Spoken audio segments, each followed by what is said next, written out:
घर में 5 जहर हैं, पांचों जहर को बाहर निकालो आप। केवल डायबिटीज नहीं, आपके जीवन के सारे रोग खत्म हो जाएंगे।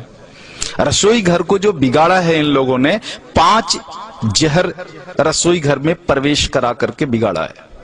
उसमें से उजला आटा यानी गेहूं का आटा, मैदा एक जहर, उजला नमक दूसरा जहर यानी आयोडीन नमक, ये दूसरा जहर है।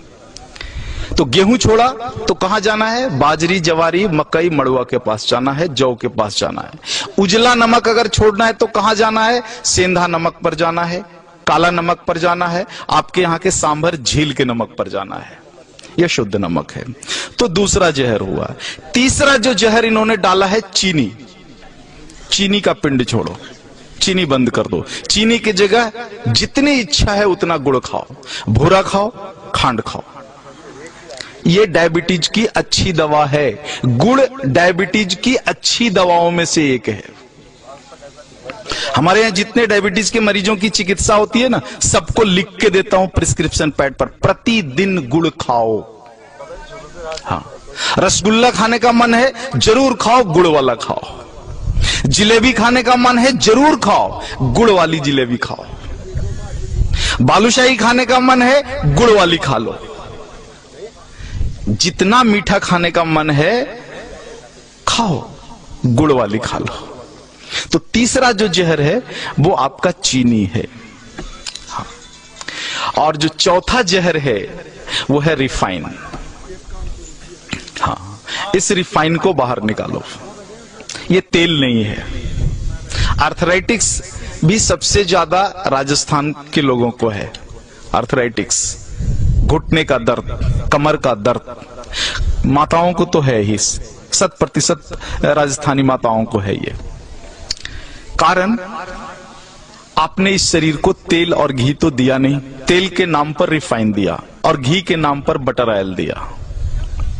कहते हो घी खाते हैं, लेकिन वास्तव में वो बटर ऑयल है, घी नहीं है। आप कहते हो तेल खाते हैं, तेल नहीं खाते, रिफाइन खाते हो आप। रिफाइन अलग है और तेल अलग है, दोनों एक नहीं हो सकता। तो इस रिफाइन को बाहर निकालो और तेल को लेकर के आ जाओ। तेल सरसों का हो सकता है, तिल का हो सकता है। आपके यहाँ अच्छा राई, सरसों, तिल, ये 3 चीजें तो मैं जानता हूं, और शायद कुछ मूंगफली का भी बढ़िया हो सकता है। ये सारी चीजें हैं। 2 विरुद्ध चीजें हैं, एक सूर्यमुखी और सोयाबीन। इनके चक्कर में मत पड़ना, ये दोनों खतरनाक हैं। तो इस तरह से रसोई घर से अगर कुछ चीजों को आप बाहर निकाल दो। 2 मॉडर्न चीजें हैं, एक प्रेशर कुकर, हाँ, जो आपके रसोई घर का प्रेत है, प्रेत को बाहर निकालो। हाँ, पकती नहीं अनाज, फटती है अनाज।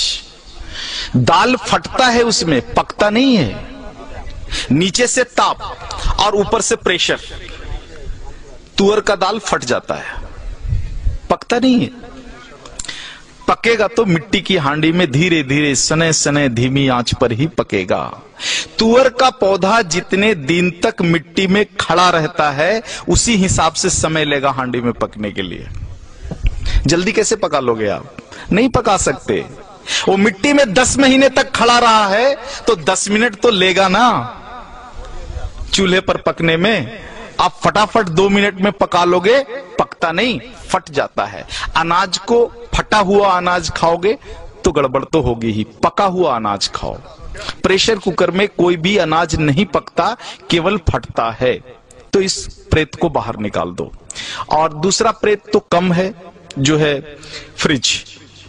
हाँ, इसको बाहर निकाल दो। शरीर को अग्नि चाहिए। फ्रिज की सारी वस्तुएं शरीर के अग्नि को खराब कर देने वाली है। शरीर में अग्नि नहीं होगा तो पचेगा ही नहीं, और पचेगा नहीं तो सड़ेगा, और सड़ेगा तो वायु निकलेगा, और वायु निकलेगा तो पता है वायु क्या क्या करता है? पूरे शरीर में उपद्रव करता है। पैरालिसिस इसी में से आया हुआ है, हार्ट अटैक इसी में से आया हुआ है, ब्रेन हैमरेज इसी में से आया हुआ है। तो ये 2 प्रेत को निकाल दो, और इन वस्तुओं को अगर आप निकाल दो रसोई घर से बाहर, तो बचा हुआ 25% डायबिटीज वहीं खत्म हो जाता है।